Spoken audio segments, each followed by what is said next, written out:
आज के वीडियो के लेक्चर में मैं बीएससी पार्ट 1 के पेपर फर्स्ट के आइंस्टीन मास एनर्जी रिलेशन का डेरिवेशन इस्टेब्लिश करूंगा।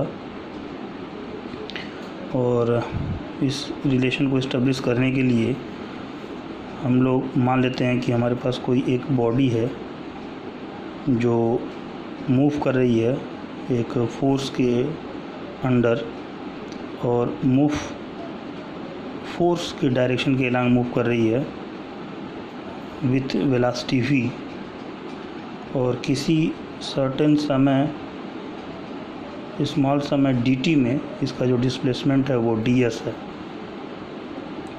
तो बॉडी फोर्स के कारण जब मूव कर रही है तो ये एक्सेलरेट होगी और इसकी जो काइनेटिक एनर्जी है वो इंक्रीज़ करती चली जाएगी। इसका मतलब जो है काइनेटिक एनर्जी जो होगा वो चेंज होगा।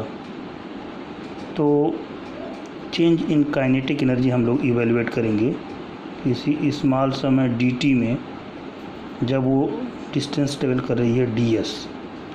तो चेंज इन काइनेटिक एनर्जी जो कि dk होगा, ये चेंज इन काइनेटिक एनर्जी इस बॉडी के वर्क डन के इक्वल होगा। और ये small change in kinetic energy evaluate कर रहे हैं उस ड्यूरेशन में जिसमें ये ds डिस्टेंस ट्रेवल कर रहा है। तो इस पर फोर्स जो लग रहा है वो F है और डिस्प्लेसमेंट ds है, सेम डायरेक्शन में है। तो उनका प्रोडक्ट जो होगा वो वर्क डन के इक्वल होगा, और ये वर्क डन जो होगा उस बॉडी के गेन इन काइनेटिक एनर्जी के इक्विवेलेंट होगा। मान लेते हैं कि ये हमारा इक्वेशन 1 है। देन अकॉर्डिंग टू न्यूटन्स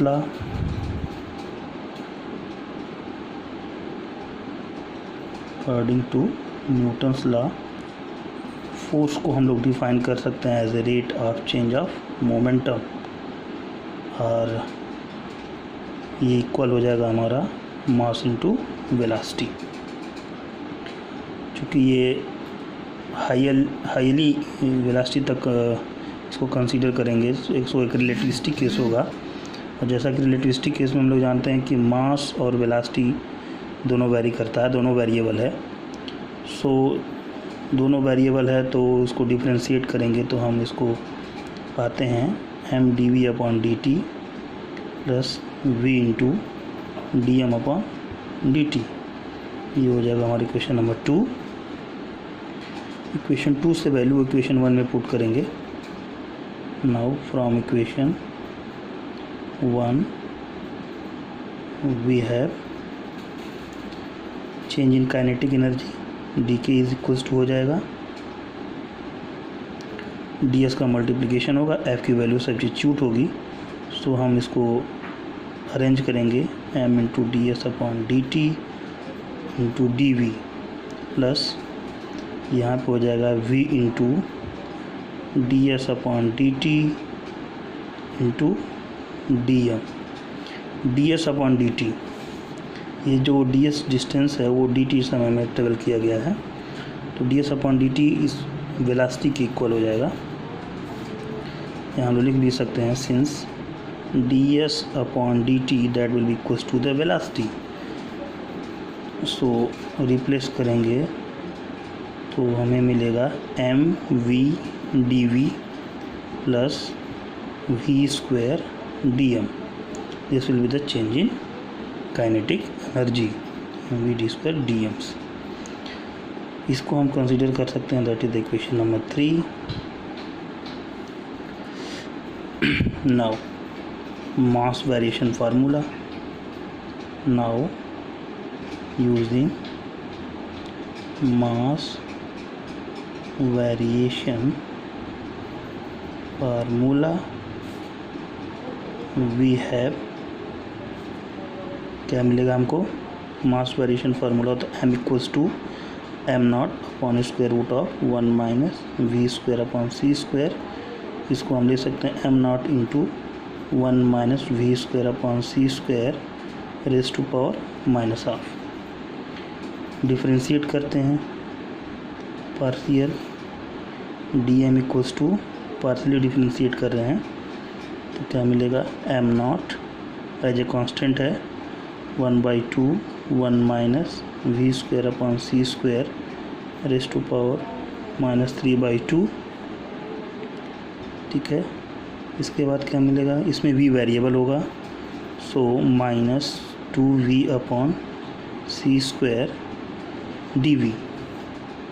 इसको और अगर सिंप्लीफाई करेंगे तो डी एम इक्वल्स टू हो जाएगा M not minus minus plus 2m2 cancel out हो जाएगा।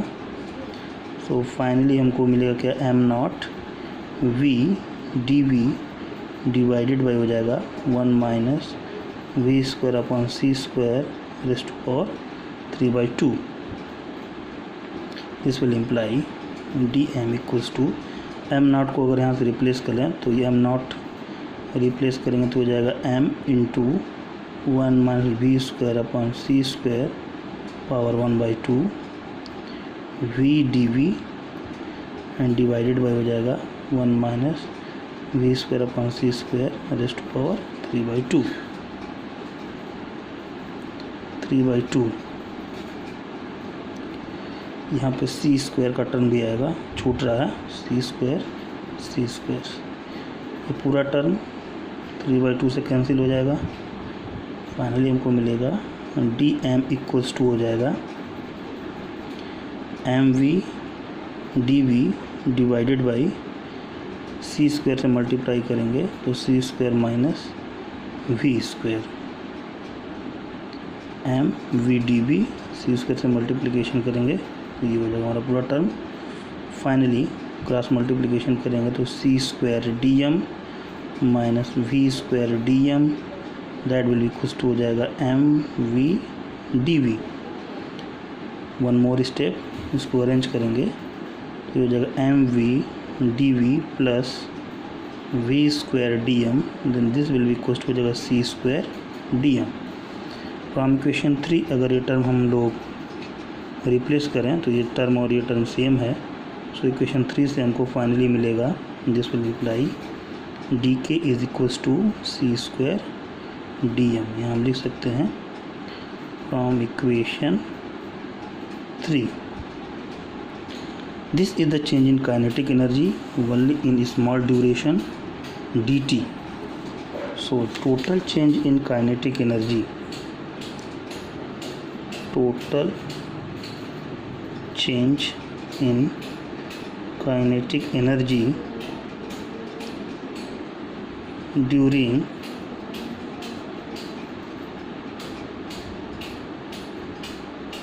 complete motion। So total change in kinetic energy हो जाएगा k is equals to, integrate कर देंगे डी के को। So minimum mass will be M not, maximum will be the relativistic mass m, this will be equals to हो जाएगा limit from M not to m C square D M, this will be equals to हो जाएगा C square, integrate करेंगे तो m और limit हो जाएगी m naught m and this will be equals to हो जाएगा m minus m naught into C square, that is the equation number 4। इसका मतलब gain in kinetic energy that will be equals to हो जाएगा gain in mass multiplied by C square. ठीक है, so हम यहाँ डिफाइन कर सकते हैं rest mass energy rest mass energy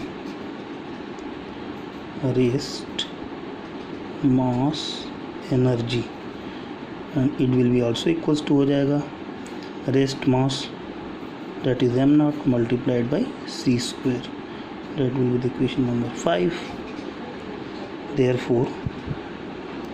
therefore the total mass, therefore the total energy, not mass, total energy will be, total energy means that is capital E, that is equals to rest mass energy plus gain in kinetic energy, that is capital K, or this will imply E is equals to rest mass energy will be m naught c square, and gain kinetic energy will be from equation 4 m minus m naught into c square. And finally, after simplifying, we will get m into c square. This relation is known as,